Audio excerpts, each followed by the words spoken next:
Hello everyone, this is the Professor Z, here again to review yet another episode of Made in Abyss Season 2. And on today's docket, we've got Episode 2 titled The Capital of the Unreturned. Now, unlike the previous episode, Episode 2 follows the source material to a T, and outside some dialogue from Vueko, we don't get anything from the Suicide Corps at all this episode, which makes me wonder how Konami Citrus plans on handling them throughout the rest of the season. I initially thought that we get a side-by-side telling of the two groups' stories, but that doesn't seem to be what Konami Citrus is planning on doing now. Whatever Konami Citrus plans on doing, however, I'm confident that we'll get a solid product in the end. Jumping into the episode though, we start off exactly where episode 1 left off, with Team Rico arriving at the 6th layer. It doesn't take long for something to go wrong, however, as the tiles Rico step on give way to a massive hole underneath.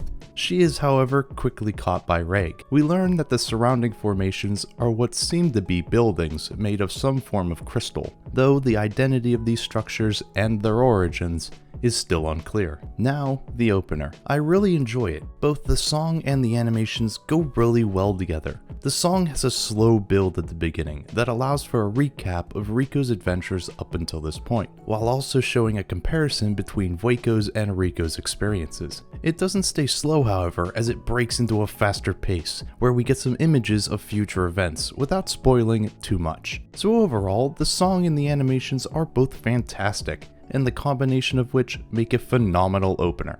Team Rico then decide that it's best to keep moving and find a better place to set up camp. As they walk, Rico mentions that the group will have to start making their own map from now on, since Liza's notes can no longer be relied upon. Rico also brings up the fact that you only need one white whistle to descend in the 6th layer, meaning that other white whistles could have brought their own teams as well. Rico hoping to discuss this with another white whistle at some point, while the Nachi wants nothing to do with them. We then get our first instance of CGI this season, in the form of the Ryu's eye. And it's not bad. We don't get much movement from it, but the design and the colors are decent enough. Realizing how dangerous the Ryu's eye can be, however, Team Rico moves on and by following Liza's notes, find the Mizo Jacks, which I've gotta say, they look goofy as hell. Their design is kind of plain, but I think that adds to the funniness and the charm of the design. Based off Liza's notes, the group decide to take some of the Mizo Jacks' eggs for lunch.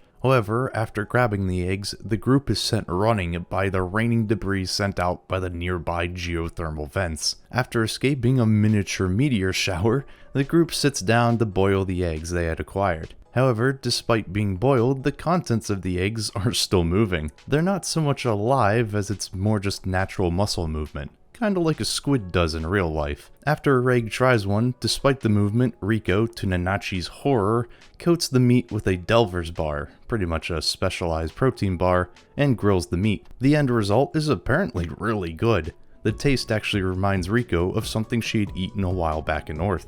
This leads Rico to reminisce about everyone she had left behind. Nanachi then suggests that the group write a letter and send it to those on the surface. Nanachi even adding a drawing of the group, which worries Reg at first, but Nanachi assures him that no one is going to try and capture her or Reg all the way down here. By using the methods they know of, the group sends up their messenger balloon, which is immediately snatched up by a thing. Yeah, it doesn't seem like the same method that worked before is going to work here in the 6th layer. The group then decides to go to bed, unaware that something is watching them. In the morning, the group finds that despite Nanachi's senses and Reg's arm trap, something had snuck up on them and taken Prushka. Whoever they are, they had retrieved Nanachi's drawing from the balloon and left it defaced with some sort of symbol drawn on it. With Reg's sense of smell, the group attempts to pursue their thief. Real fast, I want to say that the artwork here on display during this tracking sequence is fantastic. Absolutely love it. Manya then comes upon the corpses of two strange looking animals. The group finds that they had been sewn shut, and after cutting them open, find that both Nanachi's and Rico's hair are inside. Despite how disturbing that is, the group continues their pursuit, soon coming upon some very large footprints. Though it would be hard to believe that something so large was responsible, the footprints are going in the same direction as the scent. So the group decides to follow them. After a while, the group comes upon a large, fleshy structure which is marked with the same symbol left on the note. Under the cover of smoke, thanks to some burning brush, the group moves towards what seems to be the entrance. However, the group is once again being watched by a shadowy figure, which mutters, "Sozo sa." Reg is able to pick up on this, but without being able to pinpoint its location, the group decides to keep pushing forward. Upon reaching the entrance, the group is met by hanging human remains, which is always a good sign. Though there isn't a door here, instead it's a wall of some kind that sorta resembles the one on the descending craft. What's strange about this wall, however, is that it seems to keep out the force field itself.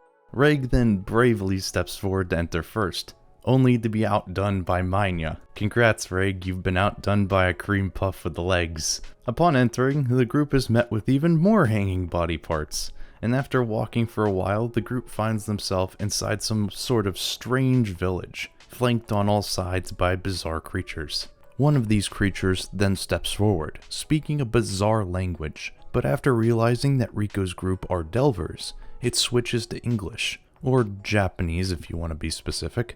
The creature then introduces itself as Maje Gaja, Rico immediately asking if he was the one that took Prushka. After some confusion, Maje responds with, "The one who is good at it is doing the stone." Maje then beckons them to follow and walks off. With few other options, Rico and co follow Maji. We then end the episode with some foreboding text from Waco, warning that those who enter the 6th layer can never leave. And with that, we've reached the end of the episode, and overall, it was an extremely good one. I think the thing that surprised me the most was how Kaname Citrus handled Maje's design. I had mentioned in my trailer reviews that I wasn't a fan of Maje's 3D model, but now I might have to change my tune. The model itself is still a little flat, but I feel like the way it's animated alongside the sound effects used make the character really come to life. Besides that, the animation continues to be impressive, and the opener is fantastic. So overall, Kaname Citrus, keep up the fantastic work. But that's all from me. Make sure you like the video, subscribe for more, and comment down below about what you thought of this episode. And as always everyone, this has been the Professor Z, and I'll see you all next time.